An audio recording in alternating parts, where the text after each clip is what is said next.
Hello, everyone. Welcome to Ravenstar's Witching Hour. I'm your host and head witch, Miss Solaris BlueRaven at the helm this evening. I want to give a shout out to everybody at Revolution Radio, staff, producers, listeners, chat room, and thank everyone for tuning in tonight. We are 100% listener supported, so if you like what you're listening to, please click on the donate button.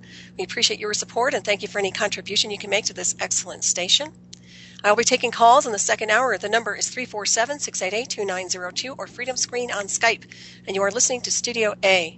And my special guest this evening is Mike Bara. Mike Bara is a New York Times bestselling author, lecturer, and TV personality. He began his writing career after spending more than 25 years as an engineering consultant for major aerospace companies, where he was a card-carrying member of the military-industrial complex.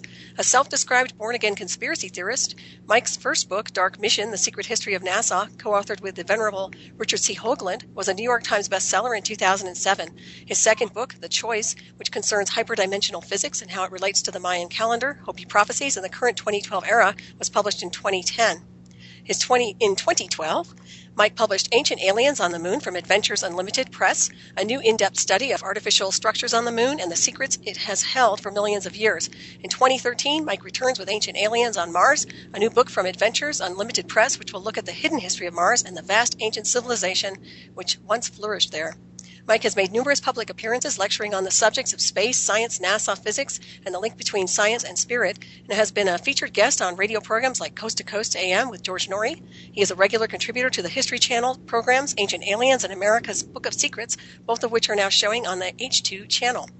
Mike is starring in a new alien investigation reality show for Animal Planet called Aliens Uncovered, and we'll hear more about this evening. That should air in December this year. And his website is mikebara.blogspot.com. And please welcome Mike to the show this evening. Mike, how are you doing? I'm a little buzzed, Solaris, but I think we'll get through this just fine. Great, all right. No, I was just out having some dinner and a couple of beers, watching a little bit of football on Saturday night. So I'm here. Yay. Yeah. It's great to have you here. You sound wonderful. So Thank you. On board tonight. And congratulations. Yeah. On the television series, by the way. Yeah, that should be really exciting. That's something new that really hasn't had a complete formal announcement yet. We've just really had some small press releases from the Discovery people. It's a brand new show called Uncovering Aliens. We all thought that it should be called Aliens Uncovered, but they didn't ask us. And it's going to be debuting December 17th, Tuesday night at 10 o'clock, it looks like right now. It's going to be a 4-part series.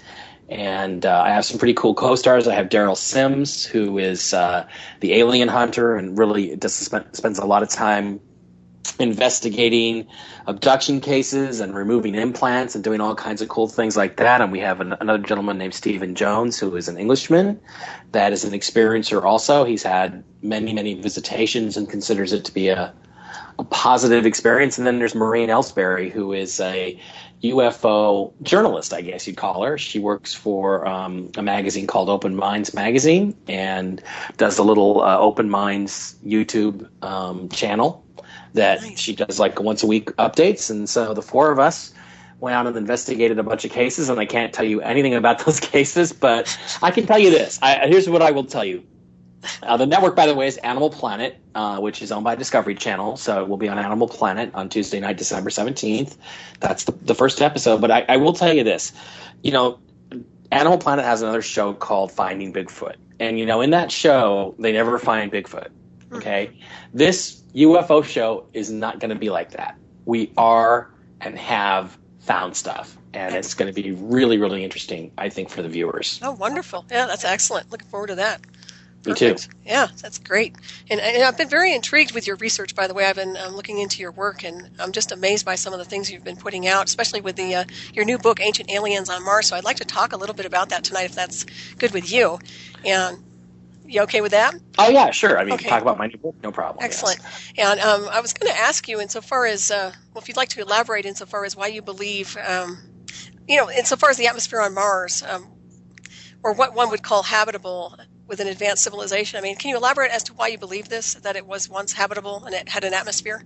Well, the evidence that Mars once had an atmosphere is pretty much overwhelming. I think everybody agrees it was once warmer and wetter, because you can see from sort of the fossil remnants of water flows and oceans that there, in fact, was a free-flowing, probably saltwater ocean in various parts of the planet. There were maybe a couple different oceans.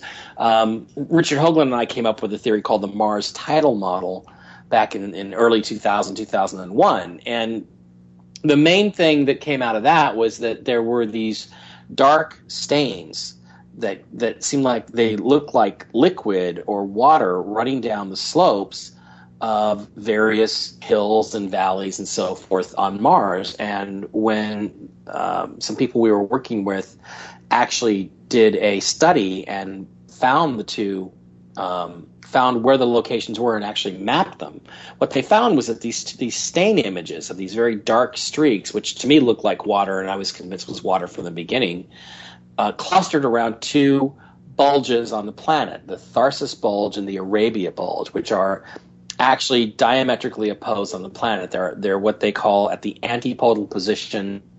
They're 180 degrees around the circumference of the planet. And what Hoagland realized first, and we wrote a big long paper about, was that those were bulges caused by tidal forces. And what that means is that Mars at one time was in a tidal locked orbit around a much larger planet in exactly the same way that the moon is tidally locked to the Earth, in which case it's always showing the same face to the Earth. In other words, it rotates synchronously with the planet Earth so that it's always showing us the same face. And there's absolutely no disputing that. I mean, there is no condition under which you could have two bulges 180 degrees apart around the planet, one larger and one smaller, that are not caused by tidal forces. That's absolutely every single body in the solar system. Every moon that we see around Jupiter and Saturn has these bulges. The moon itself has the tidal bulges. The Earth even has the tidal bulges because the moon is also tugging on the Earth.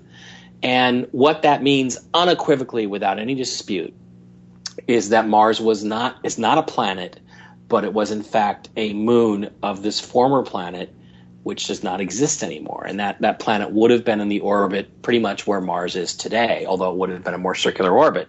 Where that leads you to is then you begin to look at the evidence of these catastrophic floods, and you begin to look at the geological history of Mars, which, according to the canonical belief system, is that, there's this heavily cratered southern hemisphere and this almost cue ball smooth northern hemisphere.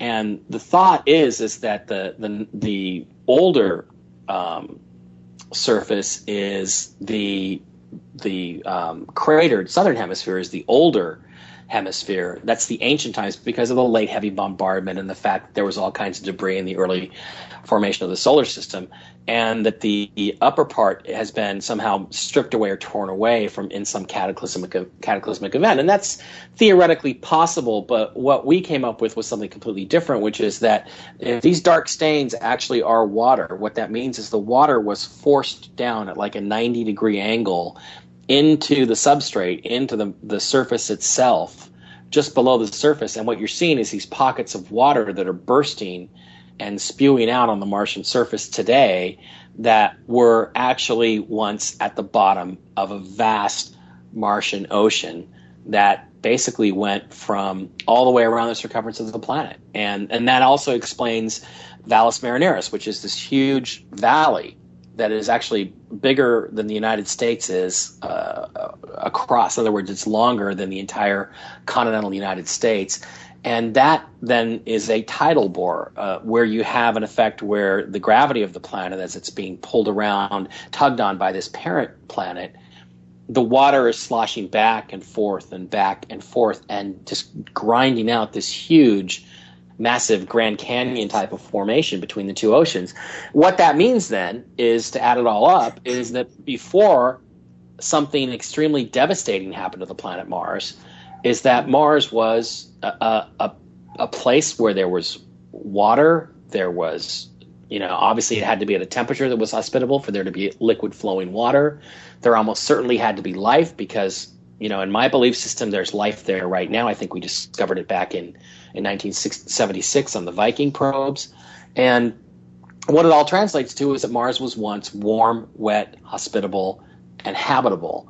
And what happened is that this massive planet that Mars was orbiting, which was probably what they call a super Earth now, because we've discovered them orbiting other stars and other solar systems, somehow was destroyed or exploded. And so, in fact, what you have is that the northern hemisphere and the southern hemisphere are actually not, one is not older than the other. They're from about the same time, because what happened is that when that tidal lock was broken by the explosion of this planet, which the late Dr. Tom Van Flandern called Planet 5 or Planet V, when it exploded, Mars tipped over and the whole southern hemisphere was just spattered with all of the debris from this explosion, and the oceans then broke away and flooded to the north and just basically scoured the whole northern hemisphere. So whatever civilization was there, and I think it was extensive and massive, was probably wiped out in a single day. And, that is, it's pretty sad. It's pretty catastrophic. But there's also evidence that the civilization then apparently afterwards moved underground, because there's some stuff that implies that there's underground cities, for want of another word, right there on Mars. But that's kind of a long answer to a short question. Wow, yeah, it's just mind-blowing to think about all of this information, and so much of this has been omitted insofar as what people are taught. Nobody has a clue insofar as the history of our solar system. So I find this information just incredible. I'm really, really appreciative that you're putting this out. Well, in fact, NASA goes out of their way to actively suppress the idea that there was, that, for instance, it was long thought back in history that the asteroid belt was the remnants of an exploded planet. It was once thought to be called Phaeton. It was given a name. Planet V, or Maldek, as I like to call it, was in another orbit. And if you look at Bode's law, which is to really oversimplify Bode's law, basically it argues that each planet should be about twice as far from the previous planet as from the sun as the previous planet. And when you look at that, what you can see is that there should be a planet right about where Mars is, and there should be a planet where the asteroid belt is. But what we have instead is this moon, Mars, which used to be a planet, and then you have this massive asteroid belt, where apparently two planets, probably these large super Earths. In other words, these super Earths are terrestrial planets like the Earth with plate tectonics, and they're solid rocky planets, but they're significantly larger. They're about 5 times as massive as the Earth. And I mean, the implication of all of this is that planets can explode. And you try to put this out to NASA, and you try to submit a paper, and we actually did submit our tidal model paper, and they just said, oh, there's no evidence whatsoever to back up your conclusions, which is utterly ridiculous, because the fact that there are these bulges 180 degrees apart or in the antipodal positions on Mars is de facto absolute, guaranteed, rock-solid, lead pipe cinch lock proof that Mars was once in orbit around a much more massive body, a planet. And that's indisputable, because every other object in the solar system that's in that situation has those bulges. And we know exactly how these tidal mechanisms work. So, sorry, I know we have 2 hours, so I just didn't want to get, I didn't want to get too far off this, because that is a really critical thing. They can pretend all they want that this is not the case, but we have the absolute facts, and the facts are that if you have those bulges in those positions, one large and one small, that means Mars was once in orbit around something much more massive. Mm-hmm. Do you think NASA's just deliberately covering this up, or do you think they're just plain, illiterate or stupid? I mean, what's the trip? What's going on with them? They can't be that stupid that they can't look at Mars and somebody 10, 15, 20 years ago didn't go, these are bulges and they're at the antipodal positions, and pretty much obviously, you know what? That implies that Mars was in orbit around another planet. They just could not have missed that. So somebody would have figured it out before we did. And that means that they're covering it up. And there's a lot of logical reasons why they would cover it up. The most likely one to me is that, let's imagine the press conference where they come on and they say, well, we've discovered the remnants of an ancient civilization on Mars. And we've also discovered that Mars, unlike, what we pretend to you, that it was formed 4 billion years ago, and there might have been life there, but it was all wiped out 4 billion years ago in the late heavy bombardment. That's where all these craters are from. If they instead say, there was a planet that it orbited that exploded, well, what's the first thing that's going to pop into your head? I know the first thing that pops into my head is, well, wait a minute. planets can explode? Don't we live on a planet? I was not told there would be exploding planets. So that simple fact is so inherently destabilizing to this desire to have everybody think of the universe and our own solar system as a kind of a constant state situation, that it's way too scary for them to even contemplate. So I think it's active suppression. Mm-hmm. Yeah, that makes sense. And what do you think happened to the super Earths? I mean, what's your theory on that?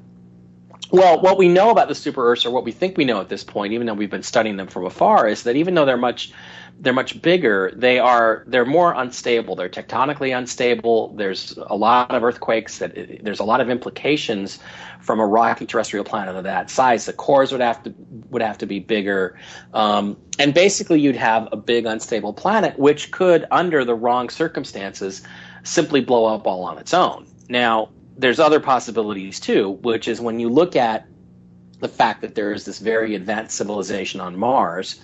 And life may have originated on Mars, or it may have originated on the super Earth Maldek that it orbited. Either way, the other possibility is that they didn't just blow up, but they were blown up, that there was some sort of conflict or war. Because I'm not like a lot of people. I don't buy into this idea that, just because a civilization develops very advanced technology, that somehow they're immune to all of the normal sorts of conflicts that human beings have. I just don't buy that. I don't think it's a feasible, it's kind of a Pollyanna Star Trek The Next Generation kind of a view of the world, that technology will suddenly make everybody peaceful. I don't necessarily believe that. So that's pure speculation on my part. But on the other hand, who knows what caused this?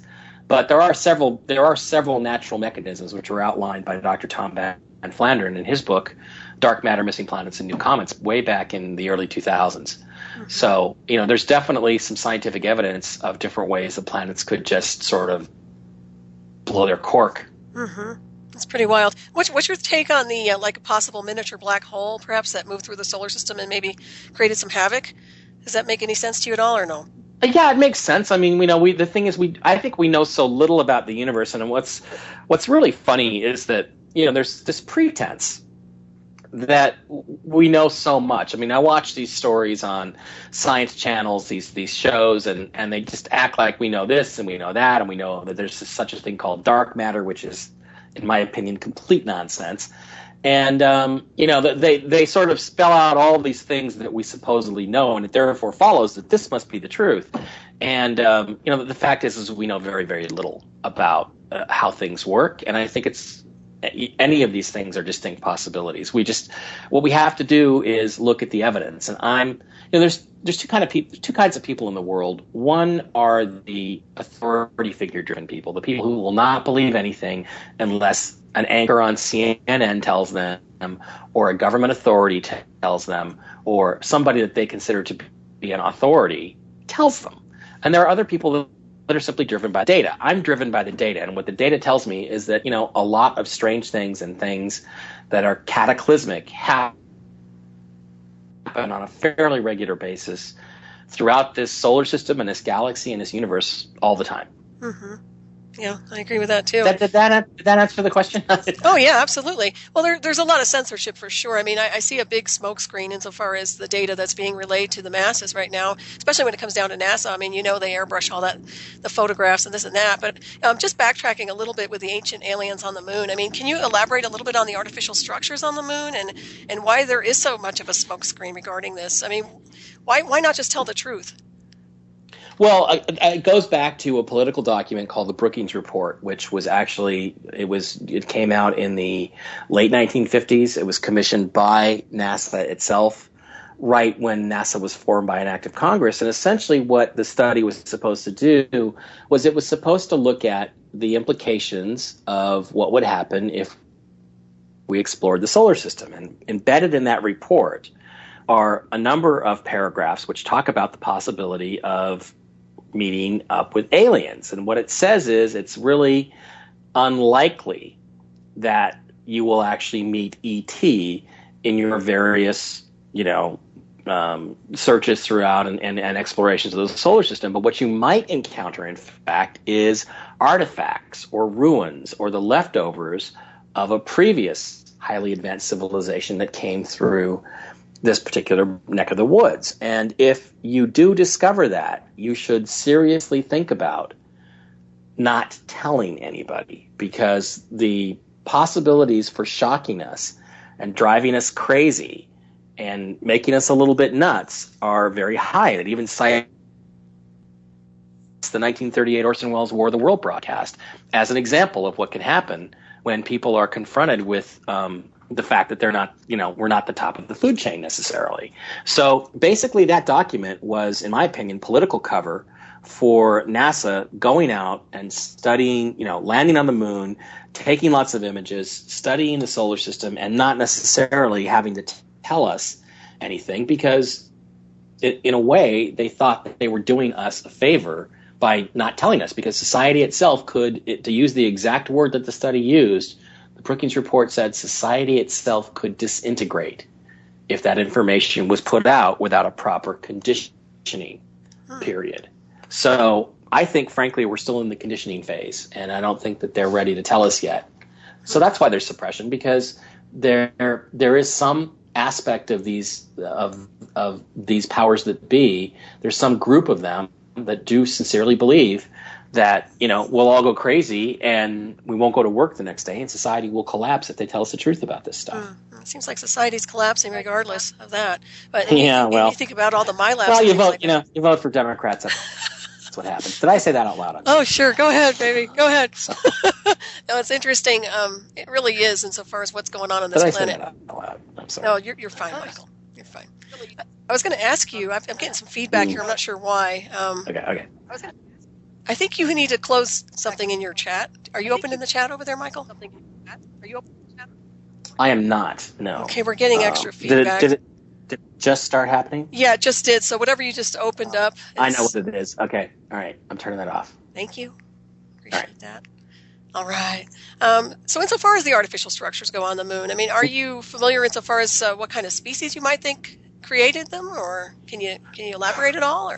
Well, you look at not so much the moon, but you look at Mars, and the thing that started this whole process was this object called the face on Mars, which appears to be a human or a half-human face sculpted into the surface of Mars in a region called Cydonia. And that, and the architecture itself, if you look at it, it implies to me that what you're looking at is essentially human engineering. When I'm an aerospace engineer, I've got some experience with structural engineering, and when I look at it, I see things constructed and spaced and assembled the way a human civilization would do it, but a human civilization on steroids, one that was 300, 400, 500, maybe 1,000 years more advanced than we are. So that brings me back to what I talked about in my second book, The Choice, which is the Hopi prophecies, where they talk about the fact that there have been 3 previous, worlds of man or human civilizations on this planet.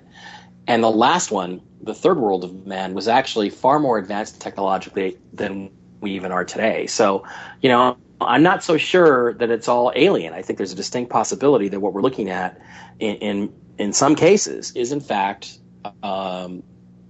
our ancestors, our predecessors, the people that we're somehow genetically. Can you hear me okay, Michael? Mm-hmm. Okay, second. It sounded like you were breaking up there for a second. No, I agree with you on that insofar as we are our ancestors, and that's very interesting that you made that comment about that. But I was wondering, insofar as just kind of going back and forth with the moon, do you believe it's an artificial satellite under intelligent control, which is capable of breaking Earth's orbit and moving independently? Yeah, I won't go that far. I think that one of the things that's really interesting about the moon, which is if we can believe the data that's been retrieved, and there's a few different. Michael, you're breaking up a little bit. In Ancient Aliens on the Moon, I talked about. Can you hear me, Michael?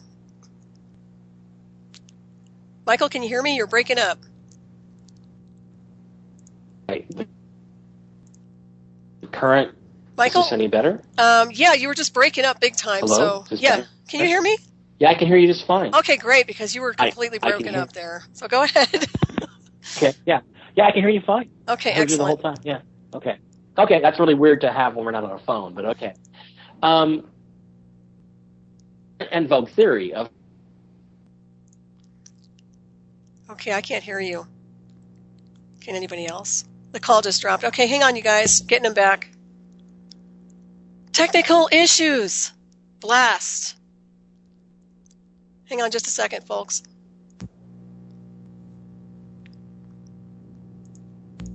Sorry about this, guys. Trying to get him back right now, so hang in there. Not sure what's going on. Hi there. Hi. I don't know what's happening. I mean, my signal is rock solid from this end. Okay, well, mine should be technically also, so I don't know. Yeah, can you hear me? Michael?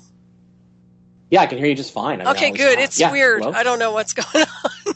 Hello? Yeah, can you hear me? No, but, this happens to me so often. I can't tell you. I'm wondering. Are you there, Solaris? Yes, I am here. Michael, can you hear me? Hang on just a second, Michael. I can. Okay, you can? Hear you just fine. Okay. You keep breaking up, but let's just go with it. I've been hearing you the whole time. Excellent. Okay, because yeah, I'm weirded out by that because... Hello. Yeah, I can hear you. Like I said, you come in and out. You're coming in and out in waves. I think what I might do is pull you in again. Let me call you right back. Hang on, everybody. I'm gonna redo this. Just a second here. Are you there, Michael? Hello. Hi, Michael. Can you hear me? Hello, Michael. Yeah. Okay. Hello. Hi. I can hear you just fine. Okay. Hello? All right. Well, yes. You keep Hello. having issues and there's an echo. I don't know what's going on, quite honestly. Okay. Let's try to conduct this anyway. That's really weird. Well, I tell you what. Yeah, I can hear you just fine. I'm wondering if I should try on your You've cut out a little bit, but I mean, I've got a really strong signal. Why don't we do that, and I'll do you want me to call your cell phone? Reboot this device, and we'll try reconnecting. Okay. Why don't we do that? Yeah, let's do that to start. Yes, let's do that. Sounds good. Hang on, guys.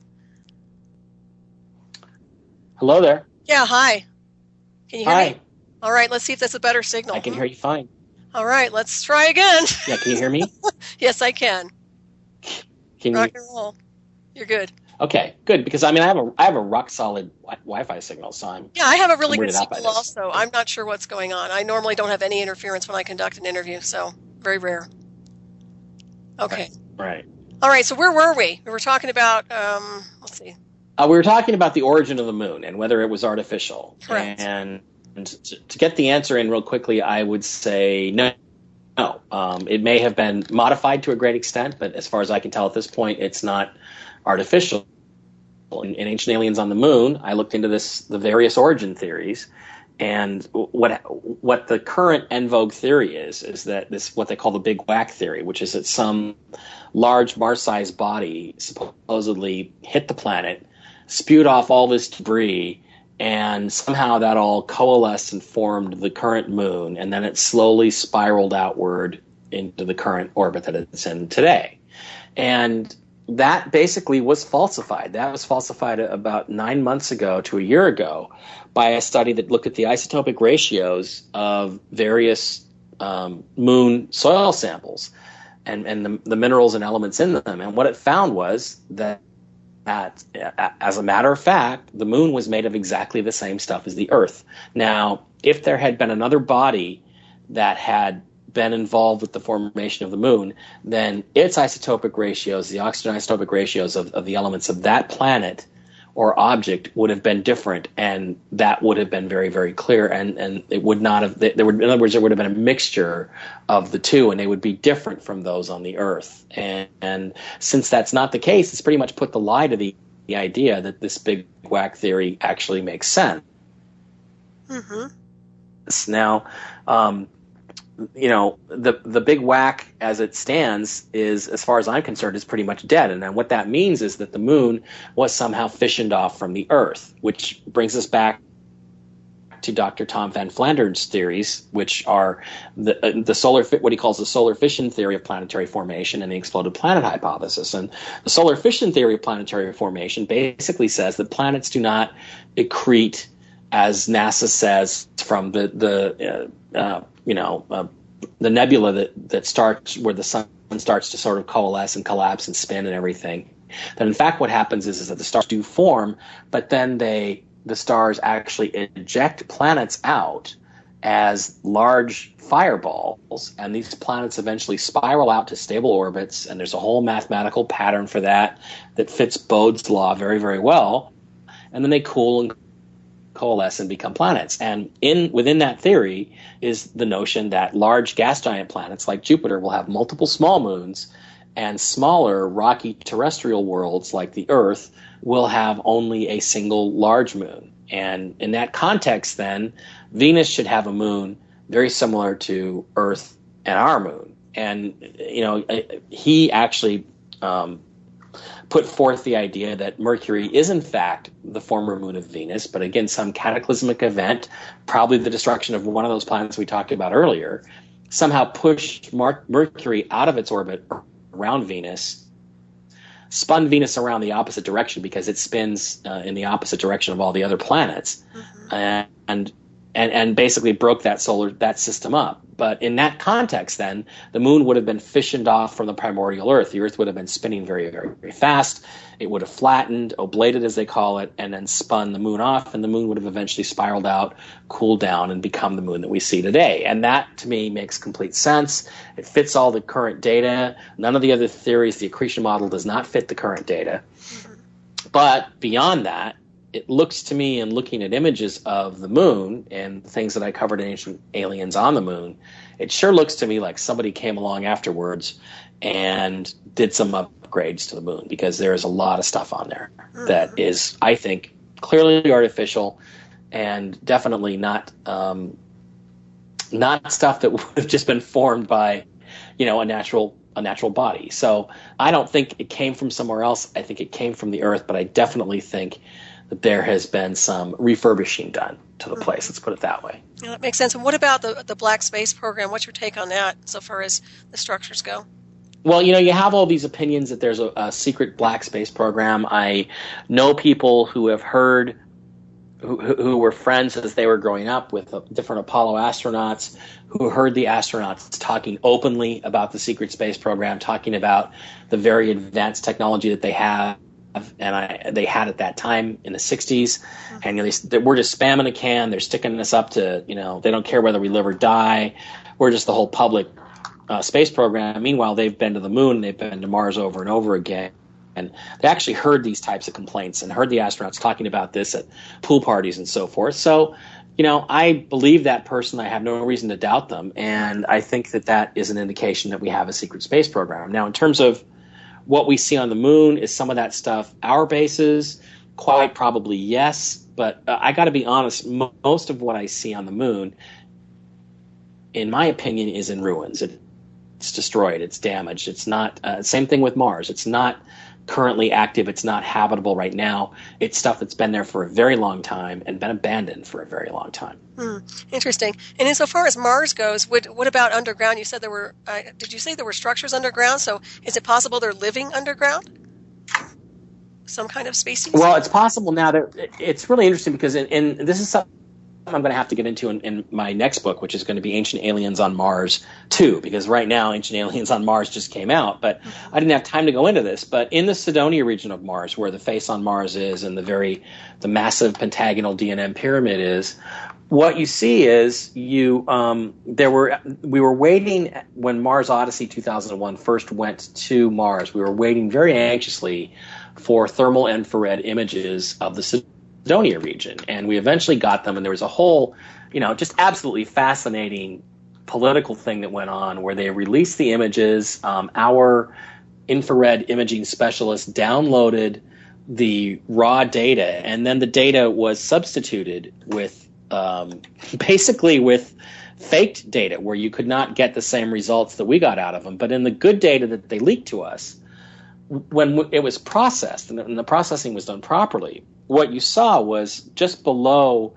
the objects that are called the fort and the city and the face on Mars and the D&M pyramid, what you saw is that underneath that was this massive, regular, repeating cityscape. There were buildings, there were streets, there were tunnels, there were tube-like transportation structures, there were temples, there were all kinds of objects that were clearly, undeniably artificial, and they would have been under the ground.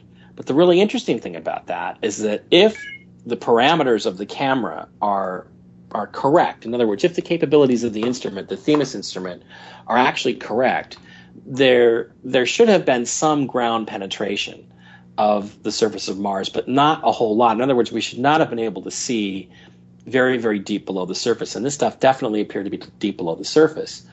And so the theory became that what was actually there on Mars was that this whole city was kind of encased in a sheet of ice or in a large glacier, which would have been all this water that scoured over the northern hemisphere and just filled up and sort of, froze this city in ice maybe a couple million years ago.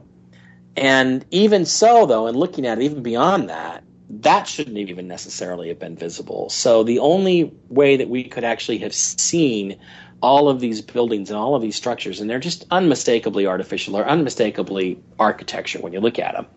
And again, this will be in the next book, Ancient Aliens on Mars too. There's the only way you really could have seen all this stuff on these images, which we believe are genuine, would be if they were generating power. In other words, somebody left the lights on down there. It's literally like something out of the old 1950s science fiction movie Forbidden Planet. It's like the Krell civilization. The people who built the machines are gone, but the machines are still there and they're still working. And that's pretty incredible stuff. Oh, so, yeah, that's mind-blowing, actually, when you think about it. There's a question for you from Steve Travesty, and he wants to know if there is an atmosphere on the moon.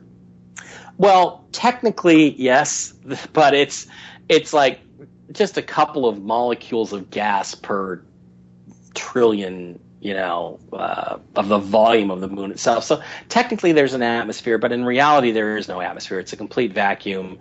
If you stood out, in the sunlight, you'd get cooked at about 250 degrees, and if you stepped into the shadows, you'd be, 400 degrees below zero. So it's absolutely, and for all intents and purposes, it's a vacuum. It's a cold, hard vacuum with no atmosphere. But technically, they say it has an atmosphere. I think it's an atmosphere that's so insignificant that it's not even worth calling it an atmosphere, as far as I'm concerned. But hey, I'm not the one who makes those rules up. So that's pretty wild. I'm still thinking about the machine world that you mentioned. That just blows me away. The pictures are online. We've got them up at the old Enterprise mission website that Richard Hoagland has. I can show you. I can point you right to them. Right, you can read the whole story right online. So what's the name of that website again? For Richard Hoagland? It's Richard Hoagland's website is enterprisemission.com. Okay, so anybody wants to access that one? Yeah. Very good. Yeah, and what's your take insofar far as the Anunnaki goes? Any connection to Mars? What's your theory on that?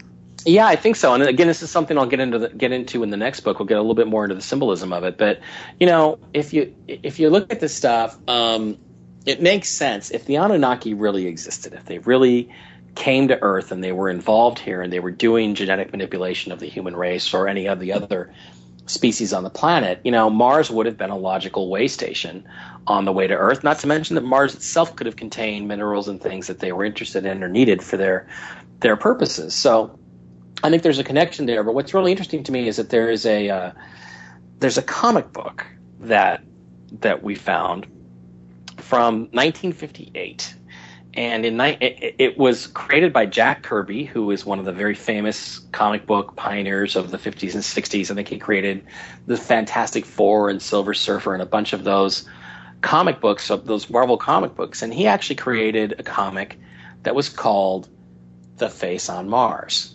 And in this story, the first explorers go to Mars. They discover this giant face on Mars, which, of course, is exactly what we discovered when we went to Mars with the Viking probe in 1976 and mapped the entire planet. And in the story, this astronaut falls through the eyeball, he falls inside the face on Mars, and when he wakes up, he has this holographic vision of this civilization of giants who are exactly like the Anunnaki, and that they had this very advanced, peaceful civilization on the planet Mars. And then all of a sudden, these enemies who lived on a planet that orbited, guess what, right between Mars and Jupiter, where the asteroid belt is now, and they invaded Mars, and there was a war, and in the end, the only way that they could win the war was for these large giant creatures to send a probe to the bad guy's planet and blow the planet up. But in the course of doing so, their entire civilization was wiped out, and they were forced to live underground. So so I'm sitting here going, this is exactly what we already thought without even, without anything. And there are some reports, and I've been told today that this is not true, but it's up in the air. But there are some reports that Jack Kirby knew people like Werner von Braun and Willy Ley who were involved with NASA. Quite obviously, other people say that he was not in those kinds of circles. I don't know if it's true or not, but regardless, he did end up working on the 2001 A Space Odyssey comic book for Stanley Kubrick. Stanley Kubrick has said that 2001 A Space Odyssey was based on the Brookings report, which I talked about earlier, right. Cover-ups. And, it's possible that it's almost as if you look at that comic book and I'm like, okay, this is part of the conditioning program that the Brookings report talked about, which is sort of telling the whole story without actually telling a story, doing it in a fictional way, quote-unquote fictional way, that gets the point across and starts mentally preparing us for the idea that this is a possibility. Right, yeah, they're calibrating the masses for sure with that. Scary stuff, weird stuff. Yeah. It's amazing. I'm getting that echo again. Strange, man. Okay, I just had a quick question insofar as I think we were talking, well, not with you, but about the radio transmissions from the 1920s pertaining to the face of Mars. Can you elaborate on that a little bit? I think that was Tesla that was in communication with quote-unquote extraterrestrials or some type of a radio signal. Yeah, no, it's interesting. That was not Tesla, although let's go back. This is in Ancient Aliens on Mars, and it's covered in the first part of the book. And what you have is you have both Tesla and Marconi, who were, of course, the pioneers of, radio and various wireless transmission of electricity. They were physics experts. They were masters at this stuff. And they both claimed in the early 1900s that they had communications that they were certain had come from Mars. So in the course of time, as time went on, Marconi formed several different companies. And the manager of one of his companies in 1922 gave a speech in New York City, which was covered by, I think, the New York Times, either the New York Times or the Washington Post, where he said, what we should do is we should try to communicate with any beings that might be living on Mars. And the way we should communicate with them is we should send out a series of dot and dash pulses, kind of like a Morse code, that would make up a picture of, for instance, a tree. And then below that, we would send them pulses which would spell out the word tree in the English language. And then we would send them a picture of a man. And then it would spell out the word man below that. And I think we should do this, and we should definitely try. It's certainly worth trying to establish communications with any Martians that might be living on the planet. This is in 1922, and it occurred right before the 1922 Mars opposition. And oppositions are where Mars basically gets close to the Earth. It makes its closest approach on its given 2-year orbit. And those really vary quite widely in terms of the actual distance between the Earth and Mars. In the case of 1922, they weren't all that close, but the next one coming up in 1924 was pretty much, it was the closest Mars opposition up until 2003. It was about 34 million miles, which is really, really close. So he made this proposal, and again, this is a guy who worked for Marconi, made this proposal, and then in 1924, the Navy decides that when Mars makes its closest approach and is about 34 million miles away during opposition, that they want to have what they called a day of radio silence, where at the top of the hour for 10 or 15 minutes, every radio source, and there weren't that many back in the 1920s, would shut down. And all of the astronomers would listen for signals from Mars. And there was even a very special Navy-sponsored experiment where a weather balloon basically would be, raised up with an antenna that was designed to point directly at Mars. and listen for signals. And another device was created, which was called the Jenkins radio camera. It was created by Dr. Jenkins. And what it was supposed to do is take any signals that it received, any sound it received, and print them out on a roll of paper. It looks like, an old Xerox copy, back in the old days. Remember, are you old enough to remember when copy machines, they weren't on regular paper, they were on this sort of filmy, vellum-y kind of paper? It was like a vellum paper. Yeah, kind of. Same kind of concept. Okay, same kind of concept. And it would basically translate whatever was received from Mars. Now, the interesting thing is that if the Navy had heard this speech, and it was a very well-covered, well-documented, well-known speech, and let's say, just for instance, that they decided to, during the 1922 opposition, send such a signal out to Mars, as was suggested by Marconi and the manager of his company, then logically the time to listen would be 2 years later, the next opposition, to see if the Martians replied. Well, apparently the Martians did reply, because what came through was on this sheet that the Jenkins radio camera printed out, and this was a regular repeating signal, was a series of dots and dashes, along with what appeared to be a profile view of a humanoid, I'm not going to say human, but a humanoid face. And this face repeated over and over and over again. And the dots and dashes repeated over and over and over again. And the astronomers, the people that were involved, Dr. Jenkins, some other people that were involved with that project, basically said, we don't have an explanation for this. We're almost entirely positive that it's not a local terrestrial signal. It appears to have come from Mars, and this is what printed out. In other words, the series of dots and dashes painted the picture. And the really weird thing, and I cover this in the book, and I can't say that this is what it is, but when you look at this profile picture, when you take one and you crop one of these faces out and you flip it around, rotate it so it's straight up, you know what it looks like? It looks exactly like a profile view of Voldemort from the Harry Potter movies. Oh, no.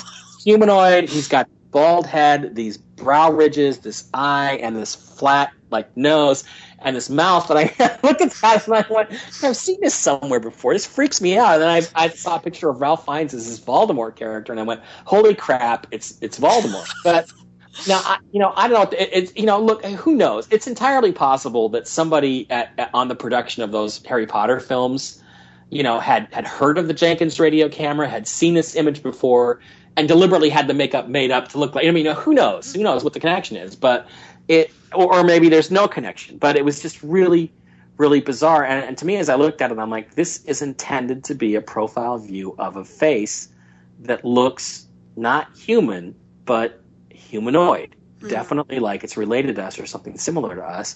And these guys at the time firmly believed it had come from Mars. And again, you have this constant ongoing theme with Mars, which is faces, that there will be some sort of face, like letting us know that what we're supposed to look for is a face. And then, of course, when we get there in 1976 and fully map the planet really for the first time in reasonably high resolution, what do we find but this massive humanoid face? To me, it's like, okay, I'm not a believer in coincidence. Exactly. And it's a bizarre story, but it's certainly it's one that I felt like had to be included in the book. It's amazing. And so far as the pinging back and forth, and so far as radio signals and transmissions goes, have they ever kept that going, or what's happening with that right now? Do they have a communication system set up? No, as far as I know, the experiment's never been repeated, and it's a shame, because who knows who we might have heard from. They might have been picking up signals from, again, if what we're looking at is this abandoned but automated civilization buried under the ice at Cydonia and other places on Mars, they might very well be sending signals out to the Earth. That might have been one of their last instructions, which is send a signal out. Come get us. Come rescue us. Come find out what happened to us. And if a civilization was facing its destruction, if it could not survive, or was not certain of its survival, or was not certain that it would survive in an advanced state, then it would seem like one way to let people know that, yes, we once did live here, would be to leave a trail of breadcrumbs. And it's a pretty interesting trail of breadcrumbs, and it all seems to add up as I go through the book. To me, it's pretty interesting stuff. I don't, I can't really say much more about it, except I think it's a really cool story, and that's why I put it in the book. Yeah, it's fascinating. I strongly suggest people pick up your book, and that is on Amazon.com, correct? Amazon.com. You can also get it from Adventures Unlimited Press. You can go straight to my blog, and there's links right there. But I'd rather you go through Amazon.com because it helps boost my sales numbers, and then when the sales numbers go up, Amazon starts promoting it more. So, awesome. Right there on Amazon.com. And it should also be in your local bookstores. I went to the bookstore the other day. They've still got, of course, Dark Mission is always there. They had copies at Barnes & Noble of the Choice. My second book, Ancient Aliens on the Moon, Ancient Aliens on Mars, is now in the store. So, look for it in your local bookstore, too. Yeah, that's awesome. And Amazon Kindle, all the different, ebook sources, too. Cool. Yeah, I love it. And insofar as the communication goes, I mean, theoretically speaking, to establish communication with an off-world intelligence, wouldn't you say it would be based on a radio signal or some type of mathematical machine language? Yeah, it would be. And, radio signal, maybe not so much, because I think radio is a very archaic technology, but an emerging civilization that was just becoming technological might still be using radio. That's why I think SETI is kind of a complete waste of time, because there are other technologies, hyperdimensional technologies, scalar technologies, which have been demonstrated to work much better than radio, and I think that they would be used. It's kind of like the subspace radio of the Star Trek TV show, but absolutely, it might actually be there. Excellent. Okay. Well, Michael, we're heading for a break real quick. We'll be right back. Ravenstar's Witching Hour with Mike Bara. Stay tuned.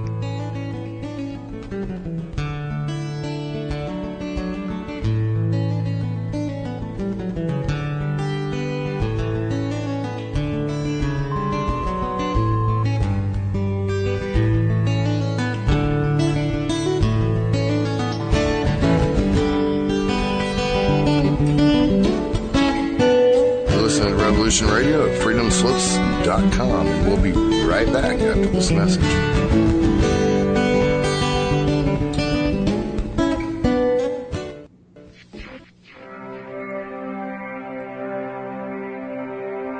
Most guys freeze.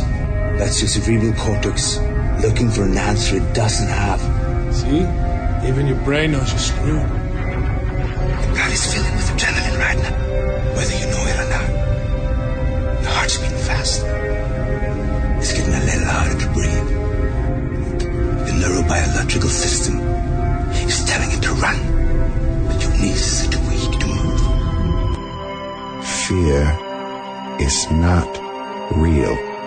The only place that fear can exist is in our thoughts of the future. It is a product of our imagination, causing us to fear things that do not at present and may not ever exist. That is near insanity. Do not misunderstand me. Danger is very real, but fear is a choice. We are all telling ourselves a story. You're listening to Revolution Radio at freedomslips.com.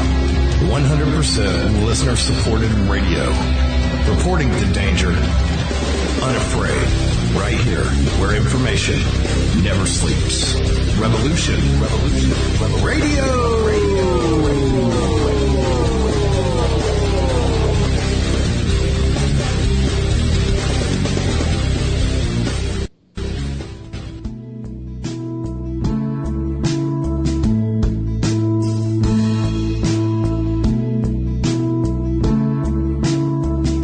Is your data safe?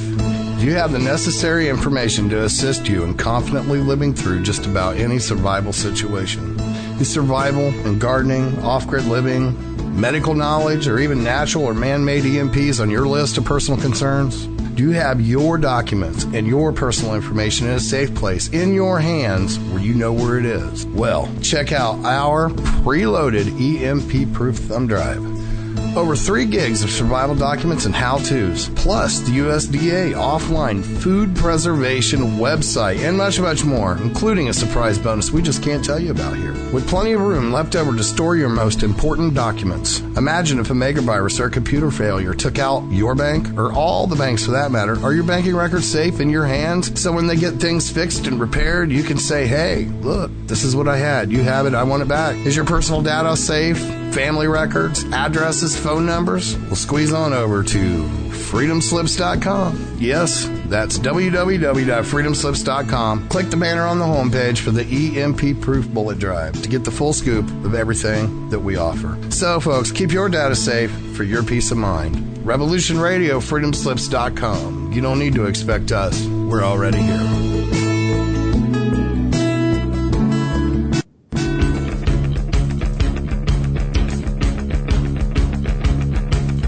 Revolution Radio.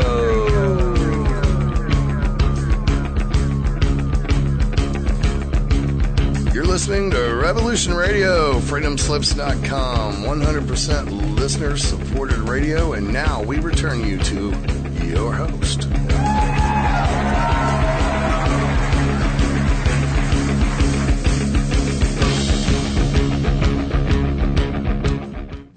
Welcome back, everybody, to Ravenstar's Witching Hour. I'm your host, Solaris BlueRaven. I'm here with my special guest, Mike Bara. If you'd like to call in, the number is 347-688-2902 or Freedom Screen on Skype. And, Mike, I had a quick question for you. We were talking about a possible communication system based on not radio signals, but perhaps a scalar hyperdimensional communication system. I was wondering if you could elaborate on that. I was afraid you were going to ask me that. Actually, the real expert in that is David Wilcock. There's been some studies in Russia, and this is really bizarre stuff, where they took basically organic material and put them into tin cans, separated by miles, like 10 miles, and ran current through it, and were able to talk to each other. So, again, I'm not a super expert on that, and it's not something I've really written about, but it's definitely something that if you look at David Wilcock's material, you can read some of the papers on the Russian experiments. It was really bizarre stuff. Yeah, sounds really interesting. I'll have to talk to you off air about some things, but anyways. But there's another question for you from Steve Travesty. He goes, ask what he thinks of the Avenger Thor movies. Any comments? I thought they were quite interesting. They're a little too politically correct for my taste, but and really, Loki has been the bad guy in 3 movies now. We're going to make him the bad guy in a 4th movie. I mean, come on, really? But I've enjoyed them. I think that visually they're stunning. I went and saw the last Thor: The Dark World film, and it has Kat Dennings in it, which I really like. I think she's really cute, and they're okay films in terms of the symbolism and stuff.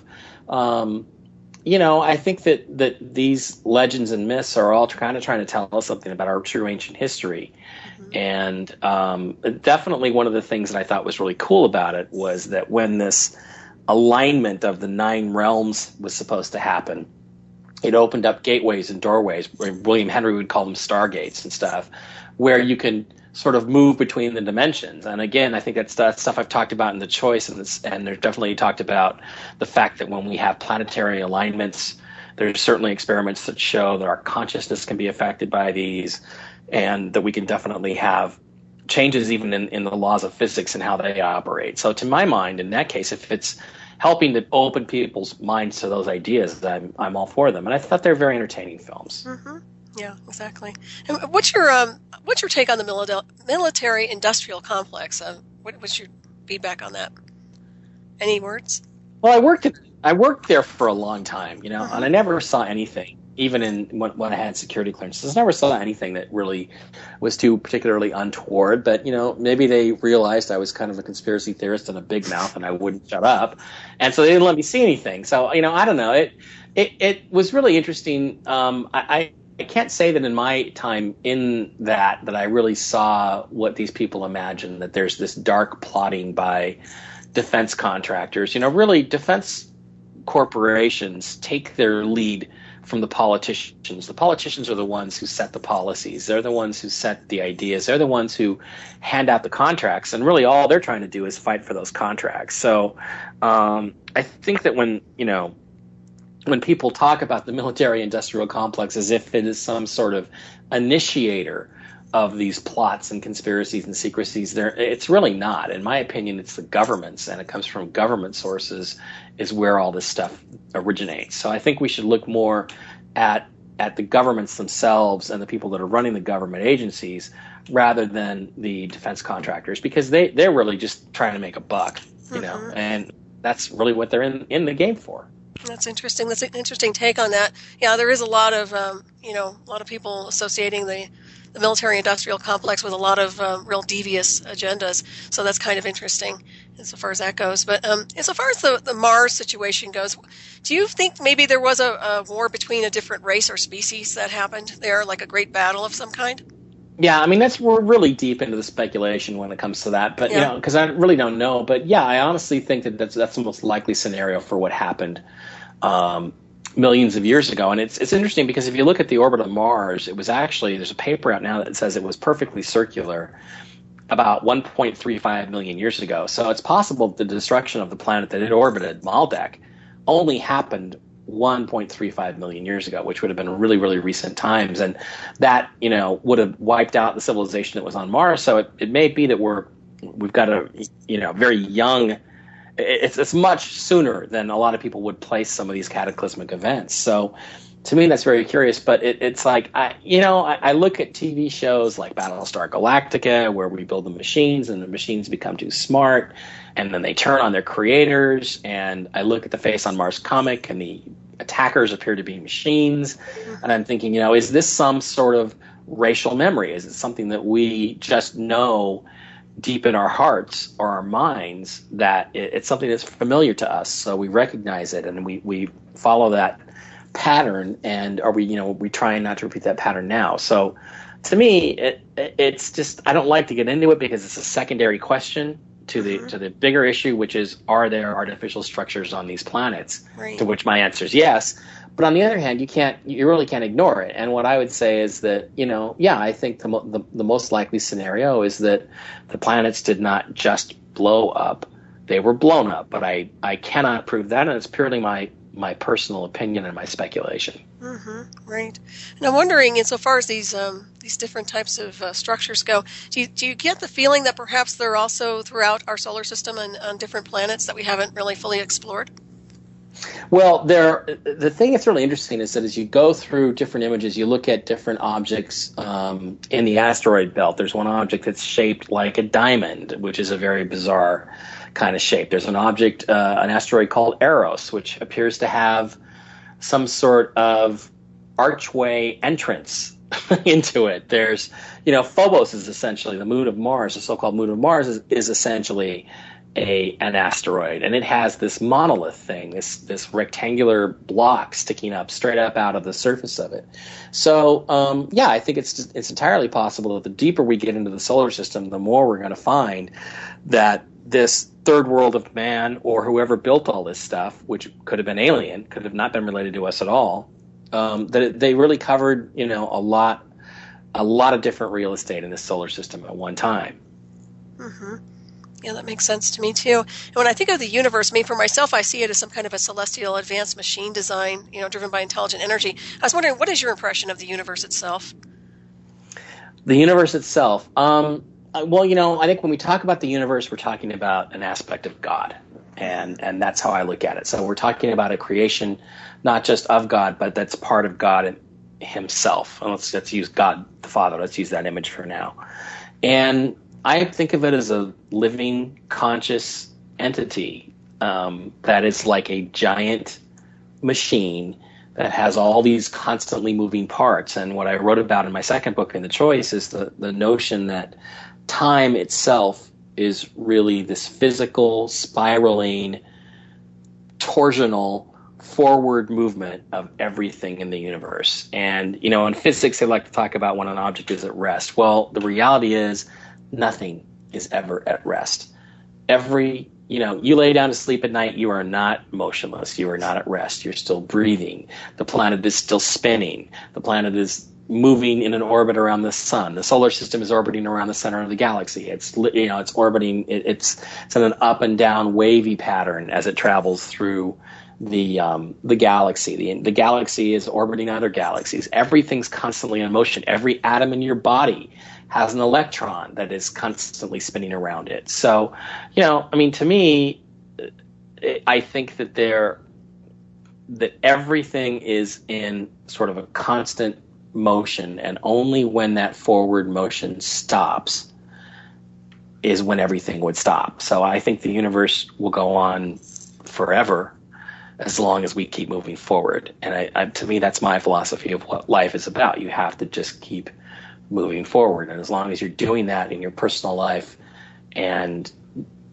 that's in resonance with what the universe is doing, which is moving forward, then I think you'll be happy and fulfilled, and you'll find yourself, having the privilege of doing stuff like I get to do, which is talk to really bright, intelligent, fun people like you on the radio and things like that. It's just a complete blast. Oh, cool. Thank you. And likewise, I'm really enjoying having you on tonight. Sorry we had a little bit of technical issues right earlier on, but insofar as the hyperdimensional, and maybe this isn't your area, but I have to keep probing you for it.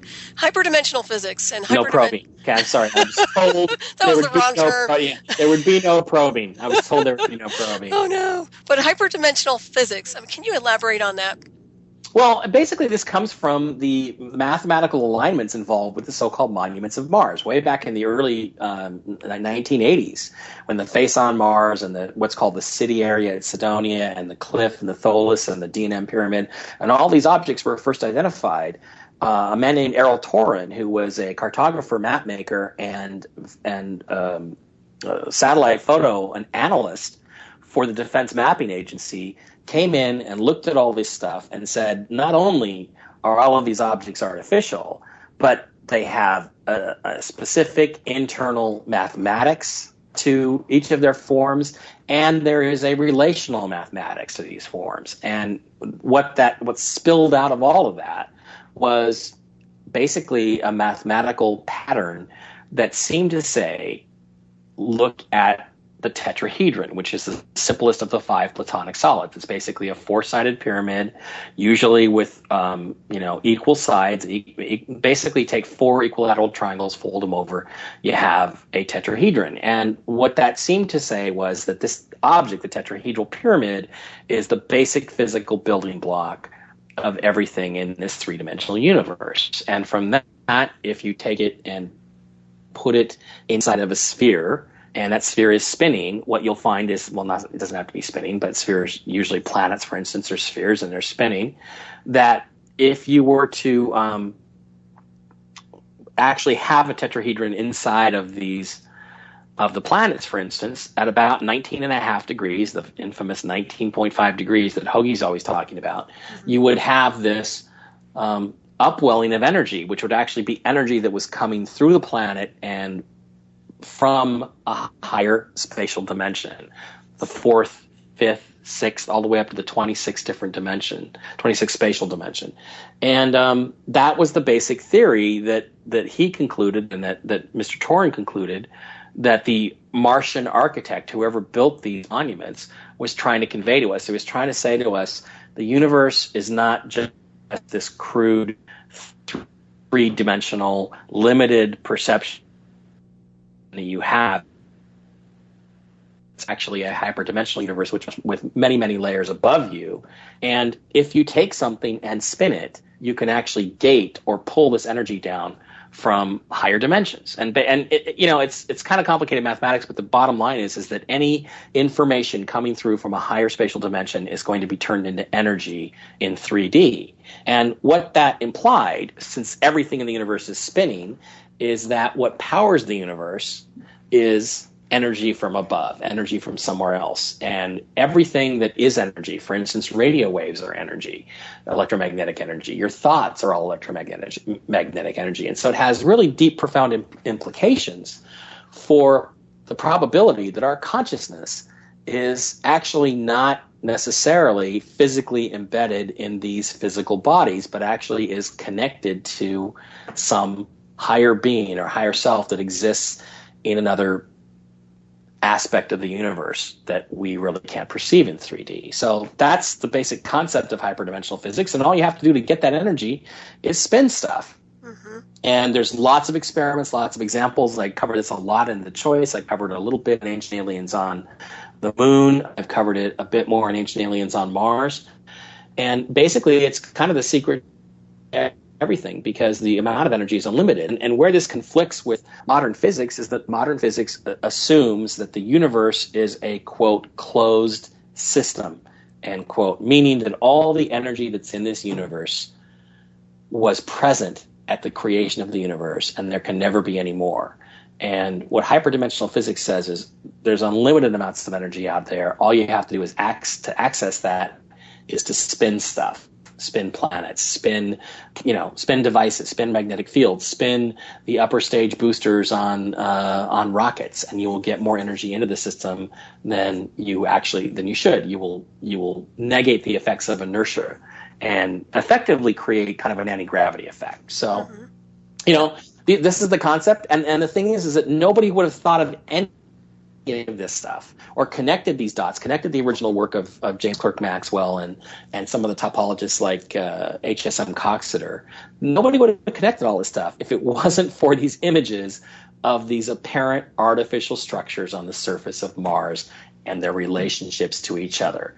So whoever built these, I believe that their intent was to gift us with this knowledge that we are not these isolated, blocked off, three-dimensional creatures with no connection to anything higher, that we are in fact always in touch, always connected with something beyond ourselves, who we really are, the people we really were and really hope to be again someday. Yeah, I totally agree with that. Totally, 100%. And I have a question for you here from Mark Eddy. He's asking, did these tetrahedrons and geometric shapes get brought to the Earth to design the pyramids in Egypt or Central America? Well, no, the Egyptian pyramids are not tetrahedral. It's really interesting. That's a five-sided pyramid because it has four four triangular sides, and then a square bottom. So that's a five-sided pyramid. So there really aren't very many tetrahedral pyramids on the Earth. In fact, if there are at all, which is really kind of interesting, but they're all over the place on Mars, especially in Cydonia. There's many examples that I put in the book of small objects, small, they're about the size of the Great Pyramid at Giza, but they're small by comparison to some of the other objects on Mars, and they tend to be tetrahedral. And also, these are what are called these different mounds at Cydonia, and as you enhance and look at the images of these mounds, well, they're shaped like tetrahedrons. So not only is there a tetrahedral mathematics to their arrangement, they look like tetrahedral pyramids. So I don't know if there's a connection. I don't know if that means, if that's necessarily, it's because of the fact that they were not, things weren't supposed to be too easy for us here on Earth, or what. But the reality is, no, there's not a lot of stuff on Earth that appears to point to this tetrahedral geometry. It all comes from, and its connection to physics, it all comes from the monuments of Mars. So it's as if it was meant to be secret until this period in time when we could understand it. That's fascinating. And there is that connection between Mars and Egypt. So what do you think that connection really is about insofar as the pyramids over there in Egypt versus Mars? Is there any real transmitter or connection between those two areas, you think? There's definitely some connection in the sense that Mars was, observed by the Egyptians. It was definitely part of their mythology that the Sphinx at one time was called Hordeshur and was painted red and was considered to be connected to Mars. So Mars was always on the minds of the ancient Egyptians. I think it's possible that the Anunnaki, when they came to Earth, came from Mars initially. There may have been some connection to their gods back then. And then there's weird stuff. I mean, there's this I devote a chapter to the Mars Pathfinder landing site, and there's all these mechanical boxes and instruments and things that are in the so-called rock field around the landing site. And then off in the distance, there's these two hills that they call the Twin Peaks, which both appear to be pyramids. They're not tetrahedral pyramids, but they're pyramidally shaped.